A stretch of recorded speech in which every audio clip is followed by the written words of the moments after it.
ఏంటా నొప్పులు?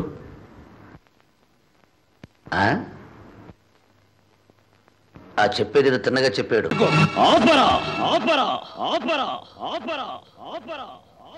అంతకు మించి ఒక్క మాట ఎక్కువ మాట్లాడితే నీ నాలుక చీరేస్తాను. నా కళ్ళల్లోకి సూటిగా చూసి మాట్లాడడానికి భయపడే నువ్వు నా తీర్పుకి ఎదురు చెప్తావా? ప్రాణాలు తీస్తాను. బంధాలు బంధుత్వాలు కాదురా నాకు కావలసింది. నాకు కావలసింది నీతి, న్యాయం, ధర్మం. పుట్టిన పుట్టుక కాదురా ముఖ్యం. నాకు ముఖ్యం జరిగిన అన్యాయం, జరగాల్సిన న్యాయం. తీరా తాళి.